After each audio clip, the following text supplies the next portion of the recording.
une news, une vidéo. Célébré avec Jiba.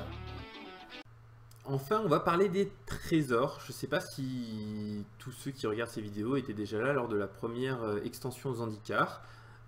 Pour marquer le coup de ce monde qui était un peu inexploré, où il y avait des gens qui allaient d'autres mondes de très loin explorer Zendikar et chercher des trésors enfuis et des vieux trésors partout.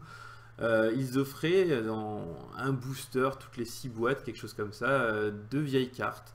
Il y a eu des Mox, des Black Lotus, il y a eu des Biland, il y a eu d'autres cartes moins prestigieuses mais tout aussi vieilles qui ont été ouvertes en trésor dans ces boosters. C'était énorme, en plus n'avait pas été annoncé à l'époque.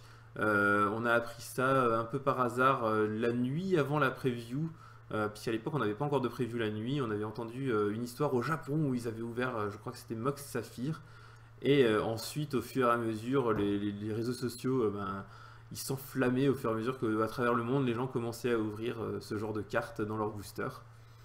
Et bien ils vont refaire le coup mais pas tout à fait de la même manière. C'est-à-dire qu'ils ont décidé qu'il y aurait, en tout cas déjà dans la bataille de Zendikar, 25 cartes trésors qu'il y aura à trouver. Elles seront toutes forcément en anglais, quelle que soit la langue du booster. Elles seront forcément premium. Et d'après les premières annonces qu'on a, ce sera un peu plus facile d'en avoir une que d'avoir une mythique foil classique.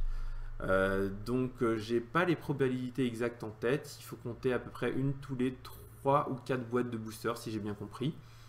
Et lesquelles seront-elles? On nous a déjà dit qu'il y aurait les 10 fetch. Pardon, sur les 25, il y aura ces 5 fetch là, pardon. Je dis des bêtises, non, il y aura bien les 10 fetch, excusez-moi. Il y aura les 10 fetch Zendikar, donc les 5 Zendikar et les 5, maintenant on peut dire les 5 Cans of Tarkir. Dans des dessins full art alternatifs avec un design un peu bizarre. Elles ne seront pas jouables en standard, c'est vraiment juste pour la beauté, la collection et le cadeau. Je pense qu'elles risquent de valoir pas mal de sous. Si vous en ouvrez une, soyez heureux.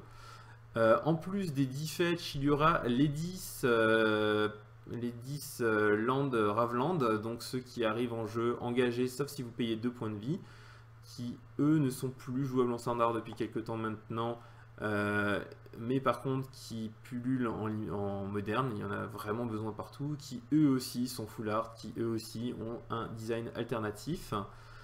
Et en plus de ça, donc ça fait 20, il en reste 5, les 5 seront les 5 terrains que je vous ai montré dans la vidéo tout à l'heure, donc pareil, foil alternatif qu'en anglais, full art. Et qui sont donc les terrains de l'extension. Alors ils ont déjà annoncé que pour la prochaine extension il y aura 20 autres trésors, donc on ne saura pas encore lesquels, et si j'ai bien compris ce sera aussi forcément des terrains. Donc on attend avec impatience déjà les prochains, puis ensuite les annonces pour ceux d'après.